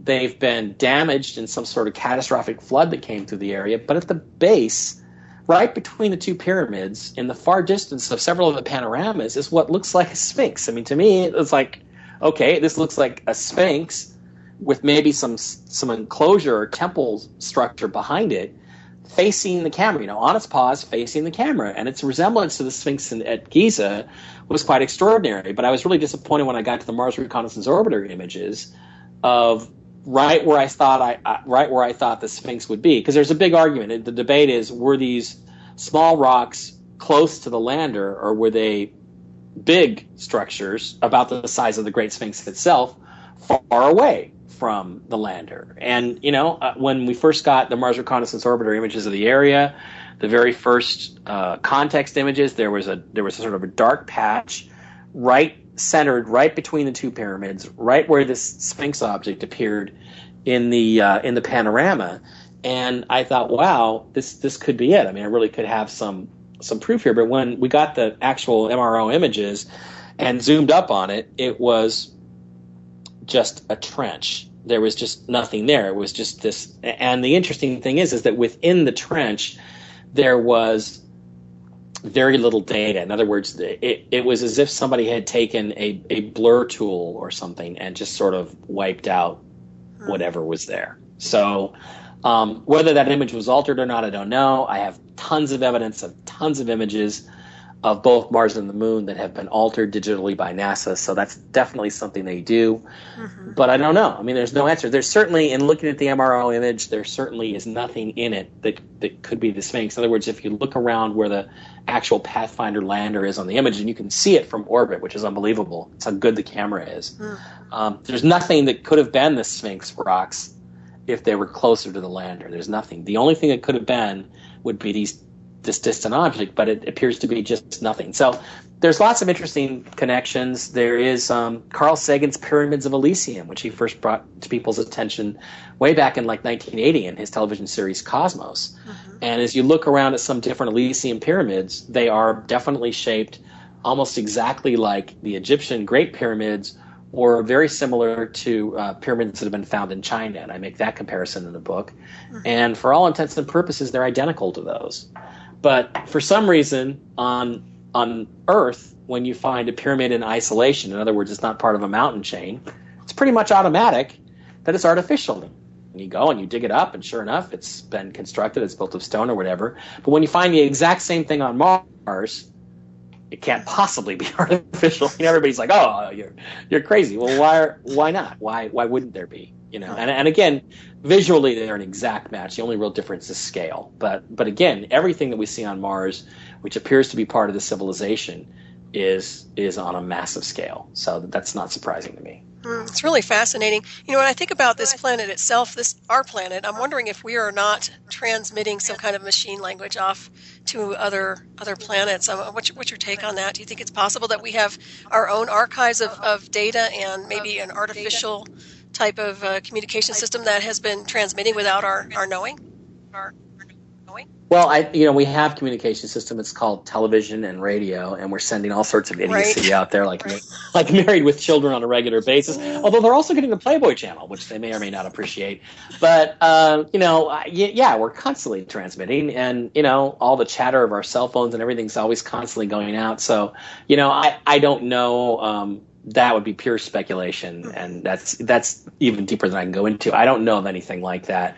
Haven't heard of anything like that, and I think if in fact the two planets, the two super Earths, Maldek and Phaeton, that were blown up or blew up in the solar system, perhaps millions of years ago, were in fact blown up because of a war, maybe we shouldn't really be broadcasting our presence to everybody in the local neighborhood. Maybe that's not such a great idea. So, to my mind, it's kind of like the film Contact. It could be a good thing, or it could be a bad thing, because we don't really know whether the guys that are hearing the signals are good guys or bad guys. And I think that probably aliens are not too different than humans. There's probably really nice aliens and really, I don't know, cranky ones we don't really want to get involved with. Mm-hmm. That makes sense. Well, we certainly have some strange units on the planet in human form. So I noticed I was getting a little feedback over here, but I'm not sure if anything was open on your end over there on your computer. But so far as some of these ancient races go, where do you think they went? Do you think they went extinct, or do you think they kind of phase shifted or bilocated someplace else? Well, I think, again, this is really deep back in history, and it's not entirely what I'm focused on. But the reality is, it is questions that you get asked, and it's something that you have to kind of sort through for yourself and decide what you think about it at some point. And what I tend to think is that at some point after the cataclysm, that they attempted to live underground for a long time. Whoever they were, and let's assume the Face on Mars comic was real, and they were Anunnaki types. And eventually they had to leave Mars because it just wasn't livable anymore, and they came here. And when they came here, I think that it's pretty clear that, the biblical stories of Genesis are basically correct, that I shall make man in my own image. Or you can take the Sitchin interpretation, the original Hebrew translation, which is we shall make man in our own image, the sort of royal plural, but it definitely implies that there is not just one God, but many gods. And I think what they did was they spliced their DNA in with Neanderthal DNA and created modern man. So I think that that's where our physical bodies came from. Of course, physical bodies are just, that's just a container for a soul. It's not really, to me, it's like, it's not important. That's not, a lot of times Christians get themselves caught up in this whole debate over whether God created man. And really, it's a body is just sort of a container for this higher spirit that is, where all the consciousness really comes from. So to me, it's not that big a deal. But that's basically my take on it, is that, they came here, they crossbred us with them. That's why we have so many genetic diseases. I think a lot of Sitchin's work in this case on this stuff is really accurate, and I really do support a lot of his conclusions. So, especially you've got the fact that the mitochondrial DNA of the human species only goes back 250,000 years. And that implies that at that point, 239,000, whatever the exact number is, but it implies very clearly that at that point, some sort of intervention happened in human genetics. Mm-hmm. Most definitely. And it seems like they're still trying to do that here on this planet insofar as genetically modified foods and this and that. And don't get me started on that, but it seems like there's a little bit of modification insofar as trying to alter the DNA even today, from what I've seen. But I don't know what your take is on transhumanism. Are you familiar with that at all? Not really. Okay. I was just wondering if you had heard about the transhumanism agenda, or if you're even familiar with it's basically No. man integrating in with machine yeah. Just wondering. It seems like, well, I know for a fact this work has already been it's been done. They've been working on this for 20 or 30 years, which is actually taking biological cells, human brain cells, and connecting them to computers. And it's chilling, it's frightening. Did you not watch Battlestar Galactica? It's not going to turn out well for the human race. Did you not watch Terminator? Okay, it's not going to turn out well for us. So, but I know these experiments are taking place on very high levels with very advanced, sophisticated, technologies, and people are there's definitely resources being committed to this, and to my mind, it's very scary, and it's not a desirable thing at all. I want my devices to be at my service. I do not want them to be part of me. And I think that's a real dangerous path to go down, and it might very well be the path that our predecessors on Mars took, and look what happened to them. Right. Yeah. Highly possible, without a doubt. What's your take on Atlantis? Just out of curiosity. Well, I think Atlantis is a metaphor for this, highly advanced previous civilization. The Hopis called it the third world of man. Sitchin calls it the Anunnaki. I think it has to do with a very advanced humanoid civilization that I think flourished throughout the solar system hundreds of thousands, if not millions of years ago. So I think Atlantis, in terms of its social interpretation, is it's simply, to my mind, connecting to all of that stuff. The mythology is simply a reflection of that very advanced civilization that we know exists. The idea that there was definitely a continent that sank below the ocean that can be found necessarily, that I'm not so sure of. But the idea of Atlantis, the concept of Atlantis, I think is valid. The physical location of it is debatable, but I think we found evidence really all over the planet of advanced civilizations that are, below the water in areas where they would have been, they would have existed. It's been 10,000 years, 12,000 years, much older than human civilization is thought to be, where these advanced civilizations existed. So I don't think there's any question that some sort of Atlantis or Atlantean civilization, antediluvian civilization, did exist. Whether it was Atlantis, Lemuria, whatever you want to call it, is So that's up for debate. I'm not really sure. Right. I think what amazes me the most is to have such an advanced race go in reverse. It seems like it's, for whatever reason, it seems like they all went in reverse insofar as technology and even their evolution. I mean, who knows? But they just kind of phased out. So I find that very interesting. Well, there's two possibilities for that. One is that whatever devastated Mars could also have devastated the Earth and basically blasted us back into the Stone Age. I mean, the different craters that we found, certainly the KT event, those kinds of impacts on the Earth could have really devastated a civilization that was here. So that's one possibility. The other possibility, which is really interesting, was something I covered in The Choice in my second book, which is brought up by the Vedic texts. And what they talk about is that when we are in alignment with what they call Vishnu's navel, or the source of enlightenment and light and knowledge and energy, it's an object that according to Sri Yukteswar, who wrote what was it? The Holy is a book called the Holy Science, and he talks about that there is this celestial object that the Earth orbits around, and when there is a lot of obscuring energies or darkness or clouds between us and Vishnu's navel, that we go into a period of darkness where knowledge is lost and our intuitive powers are lost and our ability to do things becomes cruder and cruder, and we basically go into kind of a dark age. And when we get clear of that darkness and clear of that cloud and clear of that obfuscation, that we then again begin to become smarter and smarter, and not necessarily smarter in our minds, but smarter in our hearts, more attuned to our hearts, more intuitive, more spiritually powerful. And then that we go back into a Bronze Age and a Silver Age and eventually a Golden Age. So if that is actually the case, and there is this sort of cyclical relationship with the source energy, wherever it is, and I don't know if Vishnu's navel really exists or not, but if that's really the case, then it actually makes a certain kind of sense that we would go through these cycles where we get smarter and more spiritually advanced, and then dumber and less spiritually and technologically advanced. So we go up and we go down and we go up and we go down in a cycle, much in the same way that the solar system, as it orbits the center of the galaxy, goes in a wave pattern above and below the plane of the ecliptic, over and over again in these very long cycles. Right. That makes perfect sense to me. And it seems like without spiritual evolution, technology is worthless, really. Well, or the thing is, you end up worshiping the technology. And, the thing is, so many people are focused on what they know intellectually now. It's like you have to, there's all these supposed rigors of science, which of course the people in science don't actually ever follow. And when they apply it to anything paranormal, they never follow the same rules that they claim to apply to everything else. But there's all this stuff. It's all based about knowing something in your mind.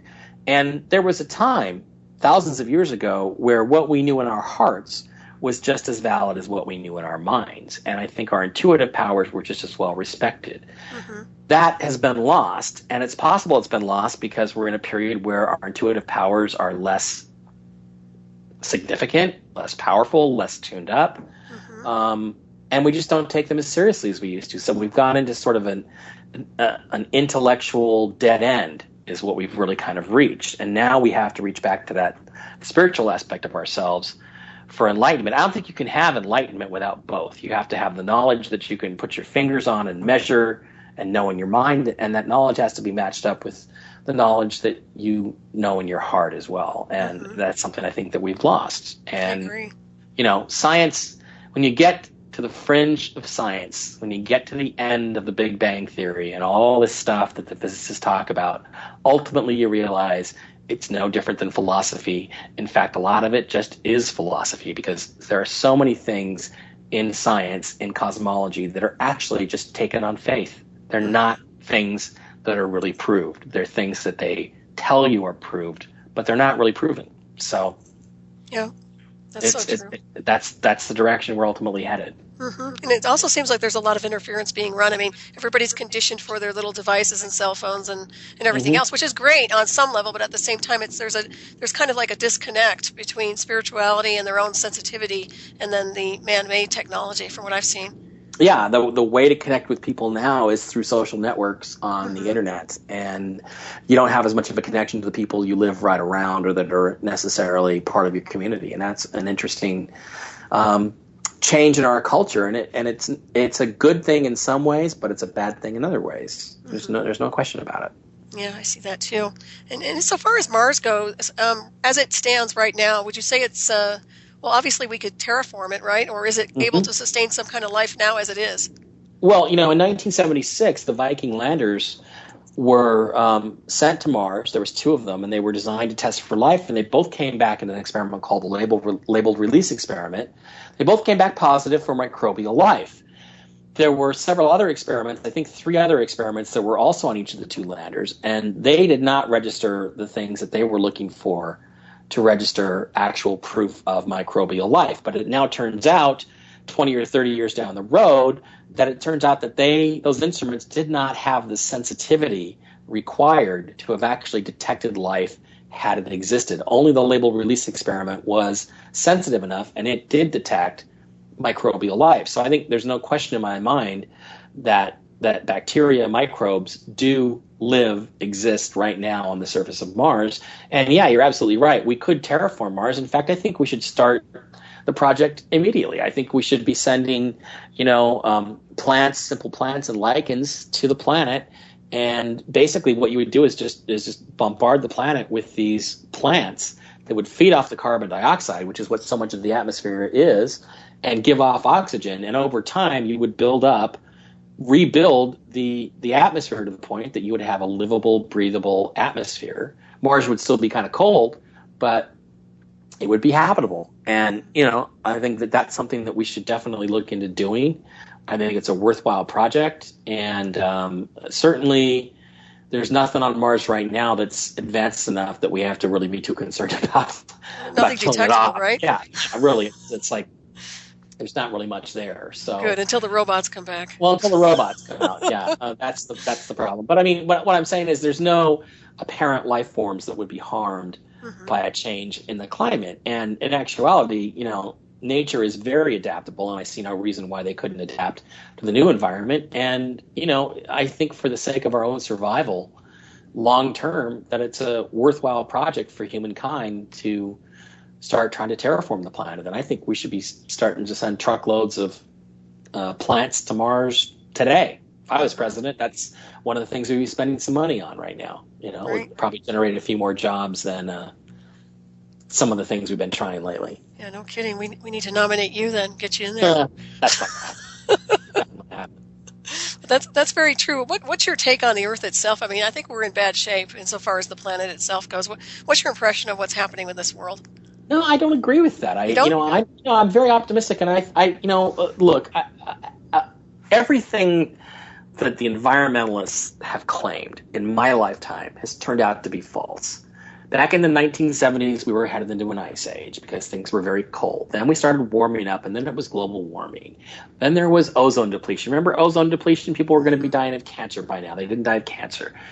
Ted Danson, that brilliant oceanographer Ted Danson, declared in 1988 that within 10 years, the oceans would be dead at the rate species were becoming extinct. Well, here we are 30 years later almost, and the oceans are not extinct. We're still getting plenty of fish out of the ocean. So, no, I don't believe that. And I don't believe that human technology, human activity is damaging the environment. I just don't think there's any evidence of that. I mean, there was a time when it was probably not a great idea to be dumping our garbage and chemicals into the rivers and and burning off our garbage with no filters on it, but we seem to have cleaned all that stuff up. I mean, when was the last time you heard about a smog alert in an American city? We really don't have them anymore. They still got a problem in China, but everything seems to be getting better, and I just don't agree with that. I think the planet is very resilient. It's very strong.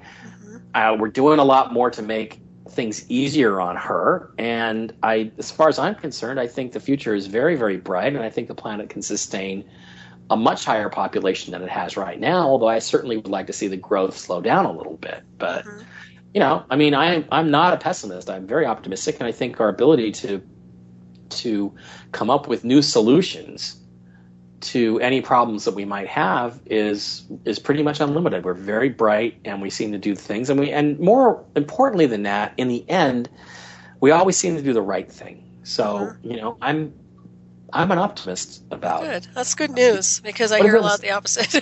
Yeah. Well, I'm an Aquarian. Aquarians, Hitler was an Aquarian, right? So, we, love humanity, hate people. That's what Aquarians are. I thought Hitler was wasn't he a Taurus? I don't know, he might have been. I don't know. Somebody told me that once. Hitler was an Aquarian. I'm like, really? He goes, yeah, just like you. Loves humanity, hates people. Do you hate people? No, I don't. Some people, but no, general.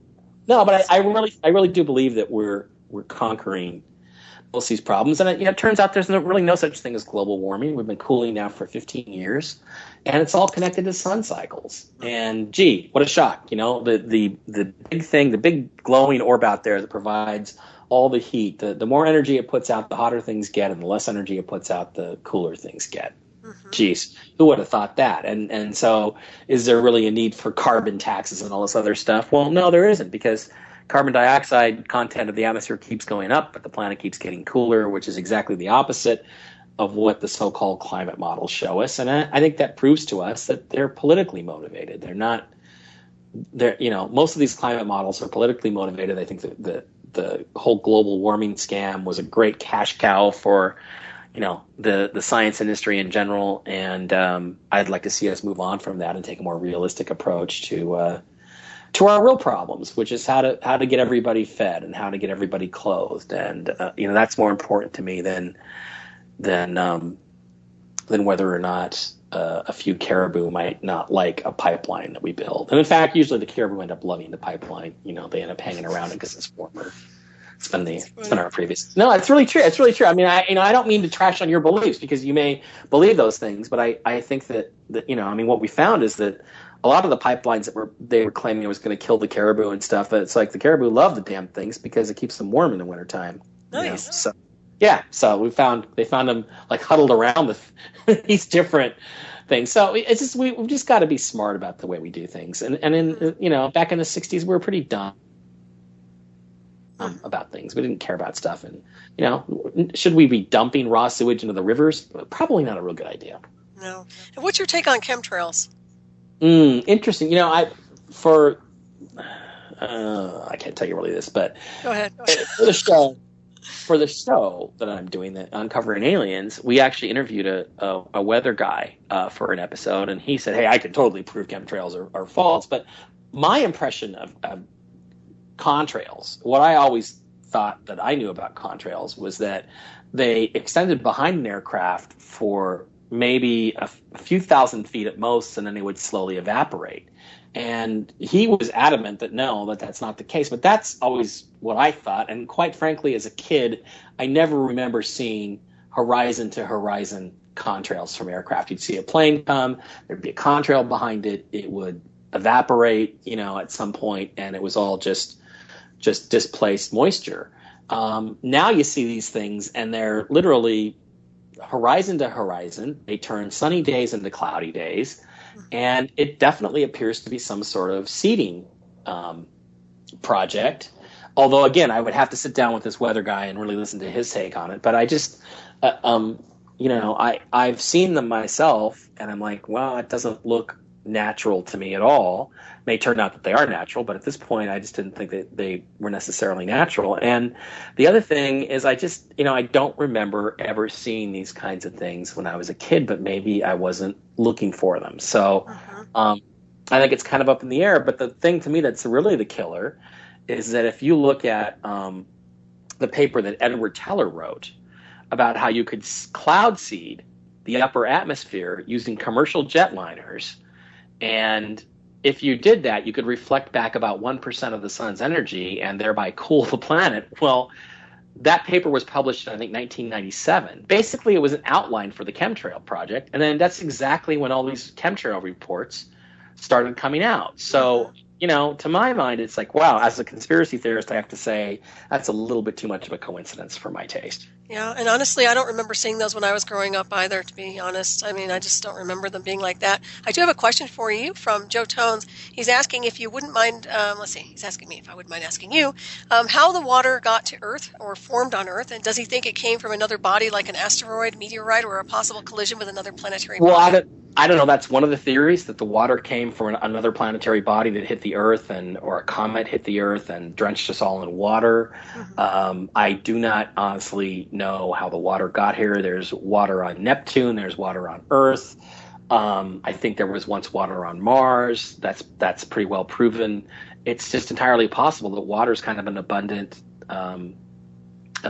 element or an abundant aspect of planetary formation. We really don't know. So that's just too far out there for me to really speculate on. I really don't know how we got our water, and I don't think anybody else does either. But it's definitely good that we have it here, because without it, we wouldn't be on the planet. Right. And you don't think there's a chance of us running out of water here, do you? No. Okay. I know they're trying to hoard it. Seems like they're trying to, monopolize all the supplies. There's definitely corporate entities, I think, at the behest of governments, trying to get control over the fresh water supply. I mean, right now in Oregon, if you put out a big bucket to collect rainwater, you're committing a crime now. And I think that is again, that's a very disturbing, tyrannical trend that I think our government, and especially accelerated in the last 4 or 5 years, has been trending in this direction. And that's something that I really think we have to be very cognizant of and resistant to, and fight back about. Because, I mean, good God, seriously, it's illegal to collect your own water, I mean, my response to that is 2 words, the first word of which begins with F and the second word begins with Y. So right. 2 words, 7 letters, you figure it out. I agree with that too. And I think, isn't that one of the biggest problems we do have on Earth, though, insofar as just control and manipulation factors? It's like 1984 almost, huh? Yeah, well, yeah, we're not too far from that. And there are people who argue that 1984 was not a cautionary tale; it was a blueprint. So, that's. I think that's the biggest thing we need to turn around right now. Is my that's my take on it anyway. It's more liberation, and so far as just not getting controlled and manipulated by this.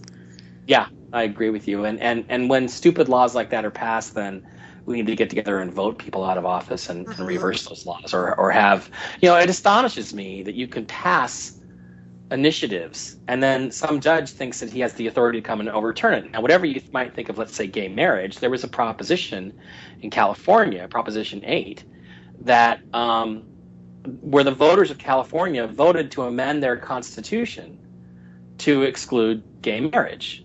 And then some federal judge comes along and says that he's overturning that. Well, a judge cannot overturn an amendment to the Constitution. In other words, an amendment, let's say, to the United States Constitution, it's not subject to judicial review. It can't be reviewed by the courts. It's an amendment to the Constitution. It is law the moment that it's passed. But we've gotten into this thing now where I think we're just kind of like, we've got this completely distorted and failure of understanding of how our government structure is supposed to work. This is a republic. It is not a democracy. In a democracy, you have no rights but those which descend from government. In a republic, you have all rights which descend from God. And I think, partially due to the failure of our education system in the last 20, 30, 40 years, have reached a point where nobody really understands these things anymore. Nobody really understands that a judge can issue any order he wants, but nobody has to follow that order. There's nothing that says that the Supreme Court is the final authority on anything in the Constitution. It does not say that. So it's just kind of like, there's supposed to be a system of checks and balances, and right now things are very unbalanced. I agree with that big time. Yeah, I'd like to see that turn around. Well, we're off the subject of Mars, but hey. Yeah, really. I'll be heading to Mars pretty soon if it gets any worse with that. I was going to ask you. We're going to get ready to wrap this up pretty soon, but let's run down what you're doing, what your projects are doing, and your books, and where people can get a hold of your research, and your website, and all that good stuff. Well, I have my blog is mikebara.blogspot.com, and that's with one R. It's BARA, so mikebara.blogspot.com. You've got articles there. I just did a 2-part article on the Kennedy assassination and extracted some stuff from Dark Mission, my first book, that I authored with Richard C. Hoagland, and talked about and updated that and put some new information in about the Kennedy assassination and what may have been the motivation behind that. I've got the books can be obtained through that website, or you can go to Amazon.com, type in my name, Mike Bara. I've got the 4 books that come up: Dark Mission, The Choice, Ancient Aliens on the Moon, and Ancient Aliens on Mars. And you can pick up any one of them there. And I've got the TV show coming out, the Uncovering Aliens show on Animal Planet, which will debut on December 17th. on the weekend of the 6th is it the 6th and 7th? Yeah, December the 7th. I'm speaking at the Phoenix MUFON meeting. So MUFON Phoenix, I'll be there to talk to them. I'm doing the Conscious Life Expo in February, the first weekend in February, which I also think is the 7th and the 8th of February. I'll be in Los Angeles at the Conscious Life Expo. I'll be doing a big workshop there, showing you all the pictures and explaining to you what all this stuff, artificial stuff, is on Mars and hopefully where it came from. And you can always catch me on Ancient Aliens. I'm doing some new episodes for them this year. And in fact, I'm doing a new interview in about a week. I'm heading to LA again to do some interviews there for them for season 6 of Ancient Aliens. So that's awesome. Kind of what's going on. That's wonderful. Yeah, you're a busy man, aren't you? I try to be, yeah. Well, prevents boredom. Oh, I love your work. It's fabulous. Thank you. I really hope everybody picks up a copy of all your work and your books. You're just a wellspring of information. I hope to have you back, too, and talk more about other things. I mean, there's so much to discuss, and I feel like we just didn't have much time to talk about a lot of things. But I was going to ask you, I think you mentioned something about the dark patterns on Mars. Is that connected to the possible canals that were discovered? Yeah, I think that there's a thing called the wave of darkening, which is that in the summertime, the carbon dioxide caps, ice caps, recede, and the planet seems to get darker, and it seems to spread from the poles towards the equator. And with the early primitive telescopes, when this was going on, I think Schiaparelli and Lowell and some of these people looked at their telescopes and they saw these dark patterns.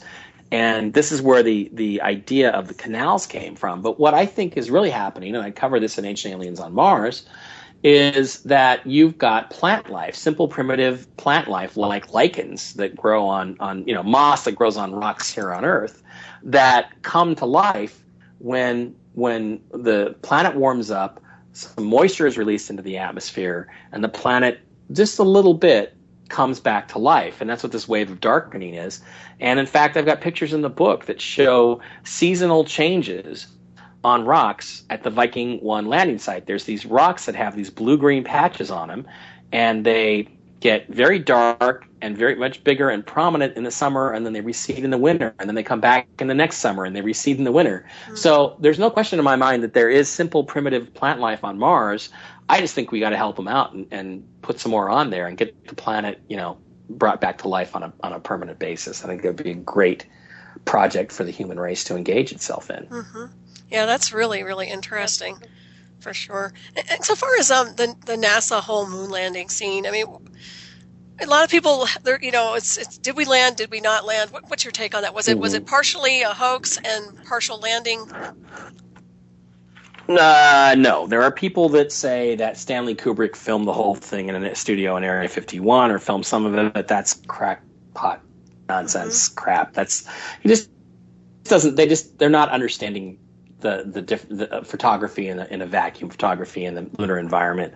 I believe that we went, that all of the missions that landed did successfully land. I think there was no question that we were there to retrieve artifacts of the first time this previously advanced ancient civilization on Mars, or on the moon rather. And that was definitely the purpose, and we absolutely went.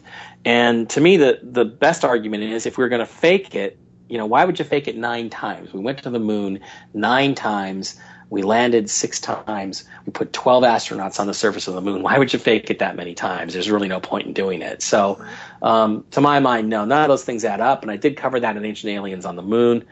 And the whole fake moon landing stuff, there's just really no evidence in my mind to support that. It's a lot of people that are looking at the secrecy of the space program and saying to themselves, well, they must have been faking the whole thing, when in fact what the secrecy was all about, what they were really doing, is covering up what the real mission was, what the real objectives were, and what they were really doing. And I think that's the answer to what the secrecy is. It's kind of like the fake conspiracy to cover up the real conspiracy, which was to go to the moon and retrieve this proof of the gods, the Anunnaki, whoever it was, that had been here before. I think that's really what you're looking at. Mm-hmm. That makes perfect sense. Wow.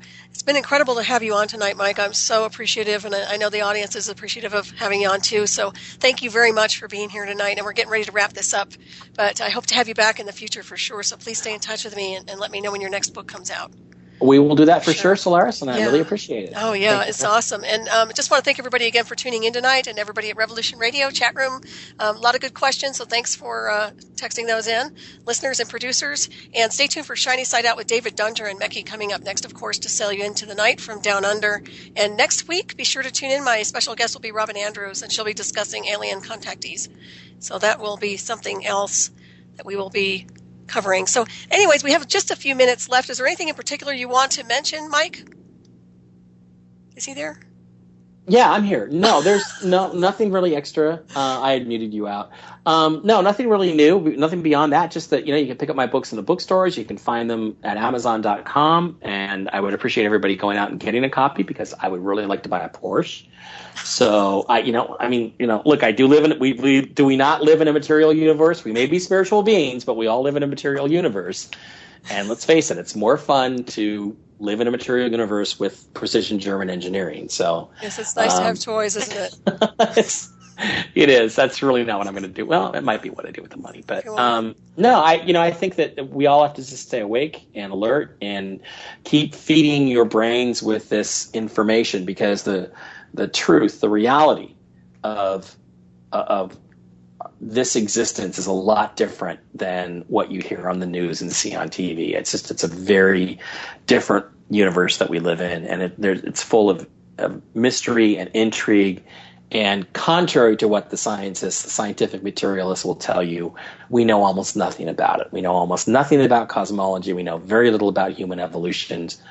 There's all kinds of fascinating stuff to go dig into, and don't let anybody dissuade you from that quest, because that's the most important thing you'll do in your lifetime. That's so well said. Yeah, there's so many veils to information, I swear, so many levels. And then there's the disinformation and all this other stuff that people get hit with. So it's really hard to use. Basically, they need to use discernment when they're looking through data because there's just so much of it. And you're right about that moon landing thing. That makes perfect sense, by the way.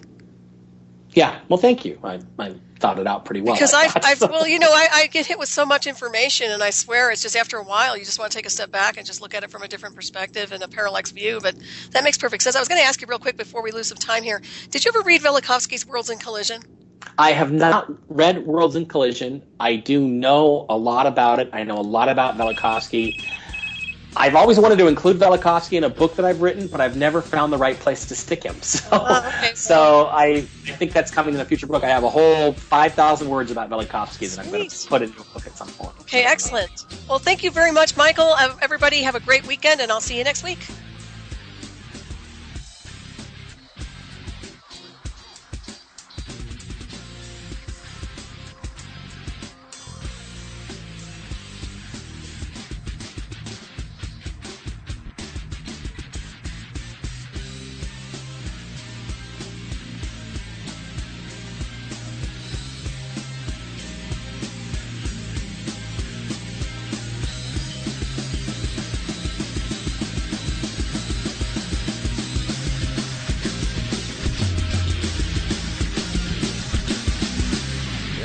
Listening to Revolution Radio.